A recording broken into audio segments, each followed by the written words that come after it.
안녕하세요. 제주 순정TV입니다. 오늘은 제주도에 넘쳐나는 쓰레기 문제 이야기를 해보려고 합니다. 쓰레기 문제는 함께 얘기해 주실 초대 손님 모셨는데요. 제주 녹색당의 정책위원장 안재홍님 모셨습니다. 안녕하세요. 네, 초대해 주셔서 고맙습니다. 제주도는 특이하게도 쓰레기 중에서도 재활용품을 요일별로 배출하고 있잖아요. 2016년 12월에 시작됐잖아요. 근데 네. 그 초창기에도 되게 많은 혼선이 있었는데 저도 마찬가지 지키시는 분한테 엄청 야단 맞다가 저도 서로 언쟁 높이다가 제주시청 환경과에 전화도 해보고 그런 경험들 다 있으시잖아요. 근데 네. 저희도 불편했지만 거기 지켜주시는 분들도 되게 많이 애로사항이 있었는데 어쨌든 지금 4년 차가 되어가는 중입니다.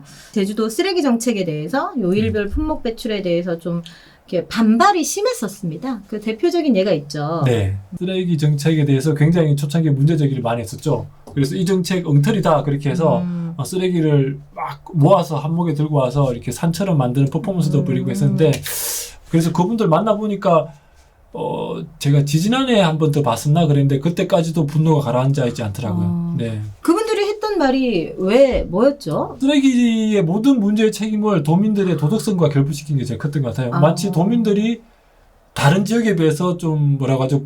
부도덕한 도민들인 것처럼 하고 그 모든 책임을 도민들에게 다 떠넘기고 도민들에게 다시 또 해결책까지 만들어라라고 요청했던 것들이 도민들을 분노하게 한 핵심이었던 것 같습니다. 도민들에게 제대로 된 홍보나 이런 거 없이 그냥 전격적으로 시행됐었잖아요. 그렇죠. 그래서 더 많은 갈등들이 있었던 걸로 알고 있는데 어쨌든 이 불편함을 참고 견뎌온 만큼 성과가 있어야 될 텐데 성과가 있었을까요? 전체적으로 보니까 소각하는 양은 한 10% 정도 늘어났어요.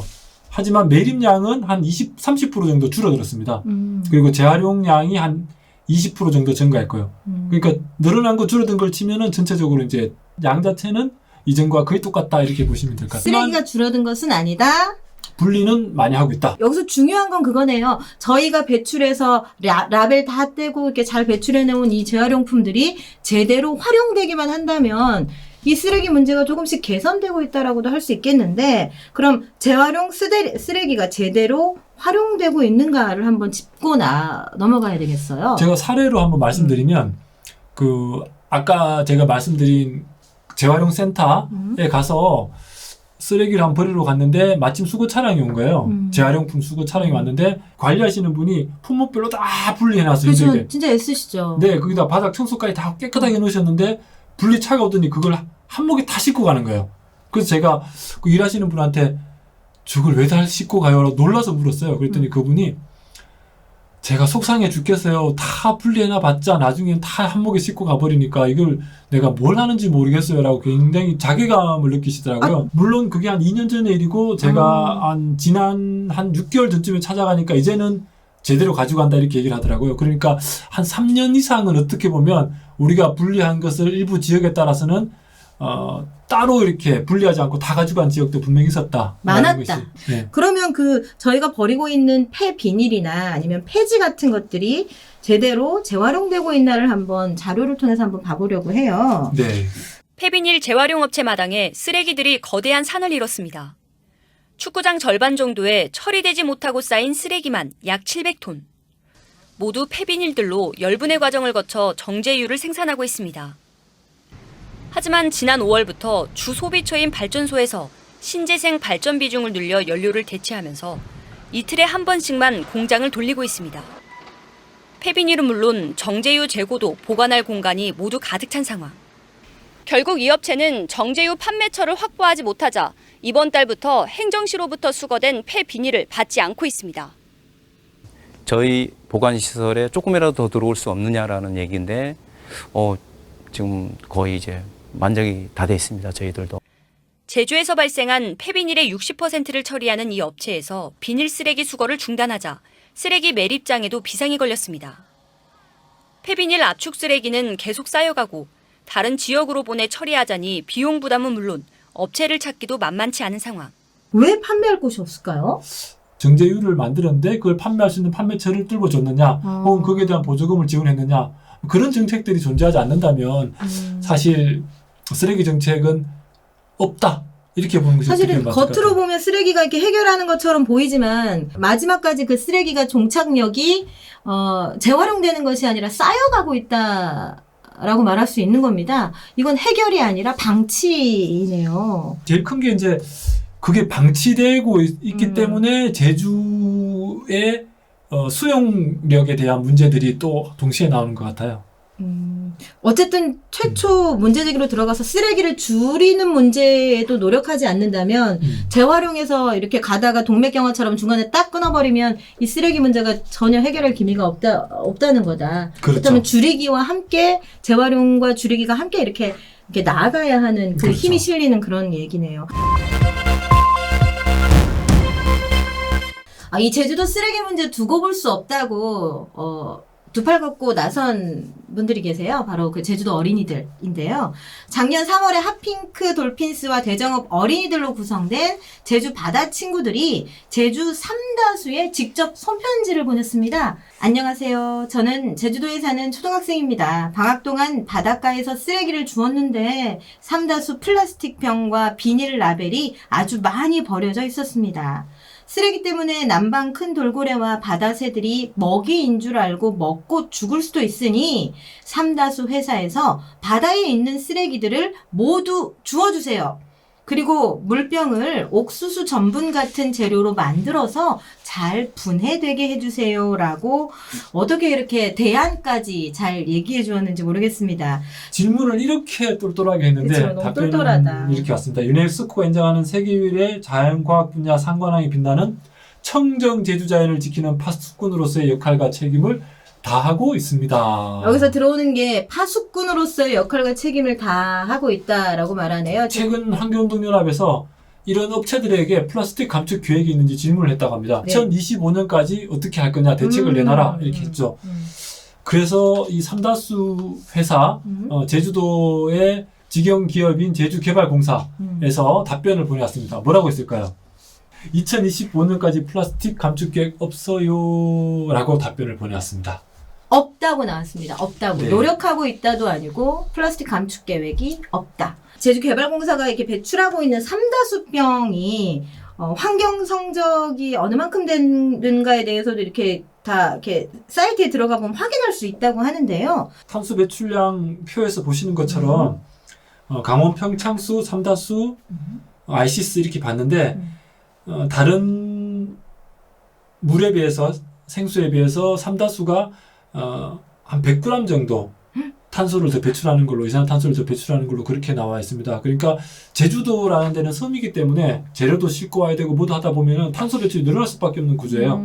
그런데 다른 지역보다 훨씬 더 신경을 써야 되는 제주 삼다수가 이런 문제에 대해서 책임을 지지 않겠다라는 것은 어떻게 보면 제주가 지금까지 가져왔던 청정 이미지는 판매에 사용하고 본인들은 제주를 더럽혀도 관계없다라는 굉장히 무책임한 몰지각한 기업입니다. 지하수를 사용하는 양 자체도 제주도가 좀 정해져 있지 않습니까? 그래서 도의회가 역할을 좀 해야 되는 부분도 분명히 있고요. 삼다수가 공기업으로서 제 역할을 하는지 행정감사 때나 혹은 평상시에라도 삼다수가 공기업으로서 역할을 할 수 있도록 도의회가 감시하는 역할도 물론 중요할 것이고 제주도도 사실은 청정 제주라고 내세우면서 삼다수 팔아먹고 사는 것은 참 부끄러운 일 아니겠습니까?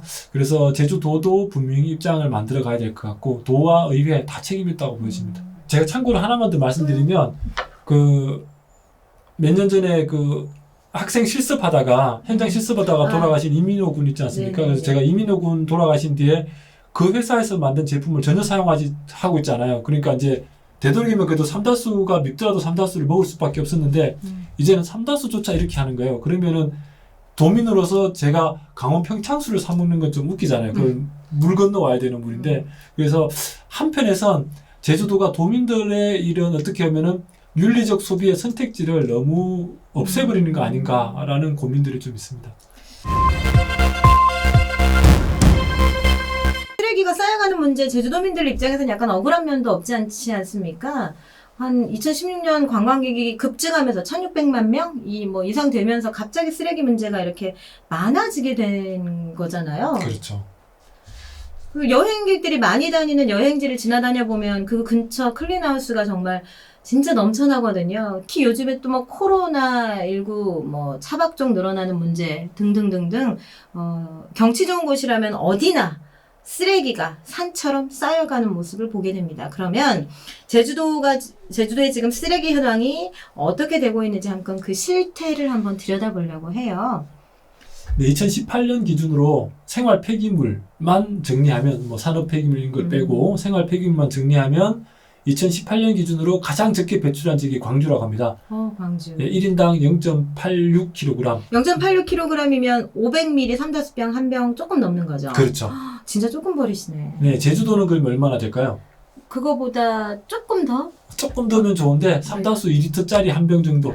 2리터요? 네, 1.9kg 정도를 버렸다고 합니다. 쓰레기가 이만큼 나오면 이제 처리하는 것이 정말 큰 문제일 텐데 쓰레기 처리하는 방법 얘기부터 해보겠습니다. 제주도에는 이 넘쳐나는 쓰레기들을 매립하는 매립장이 몇 곳이나 한 될까요? 10곳 정도 있습니다. 저는 알고 있는 데가 봉계동 회천 매립장인데 작년 여름인가 그 마을 주민들이 그 매립장 정문을 막아섰지 않습니까? 쓰레기차들 못 들어가게 며칠 동안 쓰레기 반입이 안 됐었는데 그런 일은 왜 벌어졌던 걸까요? 일단은 약속한 기한을 자꾸 넘겨서 쓸 수밖에 없기에 쓰레기 양이 자꾸 늘어나는 부분들이 하나가 있고 또 정책적으로 다른 시설을 만들겠다고 했는데 그 시설이 기간 내에 못 맞춘 부분들도 있고 또 하나는 뭐 예를 들면 소각 쓰레기 안에 젖은 쓰레기가 들어오면 제대로 안 되고 뭐 이렇게 쓰레기가 안에 분리가 제대로 안 돼서 들어오는 부분들에 대해서 그게 또 냄새를 유발하니까 그런 문제도 포함되고 여러 가지 문제가 있었죠. 그 매립장이 10개라고 하면 회천 매립장 말고도 이제 다른 매립장들이 있을 텐데 그 매립장들의 상황은 어떻습니까? 그 이미 10개의 매립장이 다 이제 포화 상태다 이렇게 보는 거죠. 10개가 다 포화 상태예요? 네네. 그 서귀포시 4개 매립장도 지금 97%가 차 있다고 합니다. 100%네요. 97%면 네네. 100%. 다 된 거죠. 저희 지난번에 촬영 갔었던 우도에도 매립장이 있다고 하던데 우도도 상황은 거의 비슷하겠네요. 그러면. 네, 우도도 한 90% 차 있다고 그럽니다. 네. 매립장이 이렇게 다 꽉꽉 차 있습니다. 두 번째 방법, 소각하는 방법, 태우는 방법에 대해서 한번 봐보겠는데요. 제주도의 소각장 어디가 있을까요? 제주도 소각장 3곳, 북부 소각장, 남부 소각장, 동복 소각장 이렇게 3곳이 있습니다. 동복 소각장은 얼마 전에 지은 데잖아요. 그렇죠? 그렇죠. 네. 쓰레기 문제가 넘쳐나서 또 지었다고 했는데 상황은 어떨까요? 동복을 그러니까 한 1년 전쯤에 이제 시작을 했는데 가동을 그렇죠. 그러면 이제 쓰레기를 제주에서 나오는 건 다 처리할 수 있어야 되는 거잖아요. 근데 현재 반입되는 건 한 600톤 매일 600톤 정도 들어오는데 처리하는 것은 420톤 정도가 됩니다. 그러니까 매일 한 180톤 정도의 쓰레기가 처리가 되고 있지 못하는 거죠. 소각장에서. 그러면 소각장에서도 처리되지 못한 쓰레기가 또 쌓여가고 있습니다. 매립장에서도 쌓여가던 쓰레기, 소각장도 또 지었지만 거기도 처리 안 돼서 네. 또 쌓여가고 있습니다. 쌓여만 가는 쓰레기네요. 그러면 음식물 쓰레기는 도대체 어떤 상황일까 짚어볼까요? 네, 음식물도 하루에 110톤 정도를 처리할 수 있는데 매일 140톤 정도가 들어오고 있다고 합니다. 그러니까 매일 30톤씩 거기도 쌓여가는 거죠. 며칠 전에 노영동 아라동에서 무슨 큰일이 있었죠. 신고가 들어왔죠. 그것도 음식물 쓰레기와 관계가 있는 거 아니었나요? 그때? 그렇죠. 그것도 음식물 쓰레기 퇴비화가 제대로 이제 숙성이 안 된 과정에서 땅에 뿌려지면서 악취가 진동을 해서 제주 전역이 악취로 난리가 났었고 그 과정에서 지진 공포까지 아마 굉장히 정신적으로 타격이 입은 분들도 많은 것 같더라고요. 제주의 이 쌓여만 가는 쓰레기 문제 정말 들여다보면 들여다볼수록 한숨만 나오지만 어떻게든 해결해야 될 텐데 어떻게 해결할 수 있을까요? 쓰레기 배출량이 왜 이렇게 많아졌나 생각해보면 그 사이에 변한 조건들을 봐야 되잖아요. 그렇죠. 근데 보면 하나는 제주 인구가 좀 많이 늘어났다. 갑작스럽게 늘어났죠. 네. 또 하나는 그것보다 더 많이 늘어난 게 관광객이 또 어마어마하게 증가했다. 이 두 가지 요인이 있을 것 같아요. 인구 증가로 인해서 자연스럽게 발생한 쓰레기 증가분이 있겠지만 한편에서는 관광객 증가로 인한 쓰레기 발생량이 굉장히 많이 늘어났는데요. 이 관광객 증가로 인한 쓰레기 발생량이 사실은 인구 증가로 인한 것보다 훨씬 많다라는 것이 지금 대체적인 추정이죠. 사실 이것도 정확한 데이터는 아닙니다. 근데 제주도가 하루에 쓰레기 배출량이 1,300톤이나 된다는 건 정확한 데이터죠. 이건 정확한 데이터가 맞잖아요. 쓰레기 배출량이 이제 1,300톤 넘게 많이 나온 게 2016년도 관광객 1,500만 찍었을 때 이만큼 나온 거죠. 아, 예. 그러면 해결점도 그 지점에서부터 찾아야 되는 거 아닐까요? 그렇죠. 도민들은 최선을 다하고 있는 것 같아요. 지금 열심히 뭐 하고 있습니다. 요일별로 분리 배출하고 뭐도 하는데 제도적으로 어떻게 할 거냐라는 부분이 지금 많이 걸려 있는 것 같습니다. 그러니까 예를 들면 지금 뭐 앞에 얘기하셨던 그 비닐 문제, 폐비닐 문제를 어떻게 정제유로 만들었을 때 그 정제유를 사용 가능한 조건을 만들어 줄 것이냐라는 부분. 그럼 충분히 정책적으로 뒷받침할 수 있을 텐데. 그렇죠. 그리고 또 이외에도 정말 중요한 게 공항에서 내렸다. 내리면 관광객들이 들어왔을 때 제주에서는 일회용품 사용할 수 없어요. 라는 것이 아예 홍보가 될 수도 있는 거죠. 제주에서 일회용품 사용은 금지되어 있습니다. 관광객들이 일회용품 사용 때문에 쓰레기가 너무 많이 늘어났어요. 제주를 아끼고 사랑해서 제주를 찾아주시는 분들이라서 그 정도는 그렇죠. 충분히 기꺼운 마음으로 동참해 주실 것 같아요. 그렇게 하면. 그렇죠. 뭐 작게는 컵 하나도 가지고 오게 하면 그렇죠, 되는 그렇죠. 것이고, 또 하나는 제주도가 이 숙박시설이 굉장히 많지 않습니까? 그렇죠. 네, 넘쳐나죠. 숙박시설들에 대해서도 정책적으로 접근을 하면 분명히 가능한 부분들이 많다는 것이죠. 그래서 이런 그 관광업체들이 쓰레기를 적게 배출할 수 있는 것들을 좀 제도화하는 방안들도 지금 하나는 또 필요할 것 같고요. 방금 공항을 말씀드린 것처럼. 그리고 또 한편에선 우리 제주에서 폐지 줍는 할아버지들이나 뭐 맞지. 어르신들이나 뭐 사람분들도 많잖아요. 일자리 굉장히 이야기 많이 하지 않습니까? 일자리 늘려야 된다고. 그러면서 무슨 청년 일자리 사업도 하고 많이 하는데 이미 우리 눈에 정확히 일자리로 잡히진 않지만 폐지를 줍는 분들도 그게 일입니다. 그 일을 하고 있는데 일이 굉장히 제주 사회에서 선순환하는 좋은 일인 거죠. 만일 그분들이 폐지를 주어가지 않는다면 그걸 누군가가 공적 자금을 통해 들여서 해야 되지 않겠습니까? 폐지 줍는 분들이 일할 수 있는 여건을 좀 만들어주자. 폐지인 덕목제도도 좋고, 그래서 뭐 이렇게 일정 정도 환경 보존을 위해 애쓰고 있으니 환경 보존을 위해 애쓰는 비용을 그분들한테 들어야 되는 거죠. 그러면 그게 지급이 될 수도 있는 거죠. 그렇죠. 이 와중에 제주도개발공사는 삼다수 설비 용량을 또 늘린다고 하네요. 그리고 또 플라스틱이 또 그만큼 많이 쌓일 거고 지하수도 막 뽑힐 건데 그에 대한 마땅한 책임을 지고 있는지가 또 의문입니다. 쓰레기 문제를 그대로 방치했다가는 날로 쌓이는 쓰레기에 제주섬이 묻힐 지경이에요. 이제 정말 좀 더 적극적이고 실효성 있는 정책이 뒷받침되지 않으면 큰일 나겠습니다. 마지막으로 한 말씀 해주시죠.